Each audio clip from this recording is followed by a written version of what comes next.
It's crucial to choose implementation methods that minimize both environmental and social negative impacts.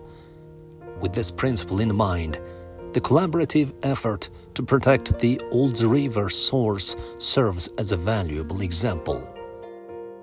Initially, planting trees at the head of the Ulz River was proposed to help maintain its health and sustain its flow. However, this approach was deemed unsuitable due to the presence of important peatlands in the area.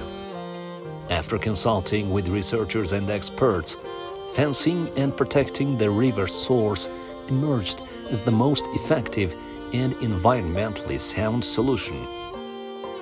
Given the numerous springs that form the river's headwaters, it was necessary to prioritize which ones required fencing first.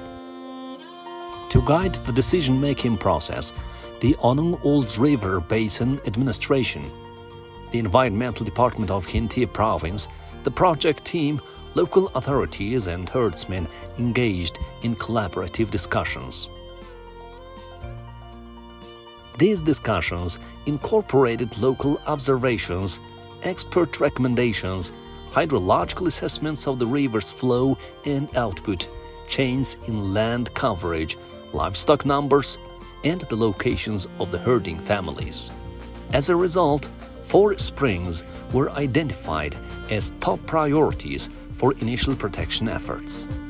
The area surrounding the source of the Ulz River is particularly sensitive due to the presence of delicate peatland ecosystems. These swamps form due to an excess of water and moisture, which leads to the accumulation of partially decomposed plant material, creating a thick, spongy layer known as peatland. Peatlands account for only 1.7% of Mongolia's territory and are predominantly found in areas with permafrost. Unfortunately, in recent years, these unique ecosystems have suffered significant degradation and destruction, largely due to the effects of climate change and overgrazing. Researchers and local residents collaborated to address the challenge of fencing in the sensitive peatland area, specifically to avoid potential damage caused by digging holes.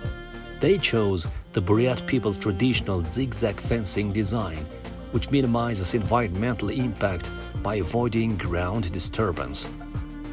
This design is less prone to damage during freezing and thawing cycles and allows the fence to both flex and be easily moved and reinstalled as needed. This effort involved the active participation of the management of Norovlin soum in Khentii Province, environmental experts, and more than 50 herders from the surrounding area. 2 years after the fence was constructed, it has remained intact.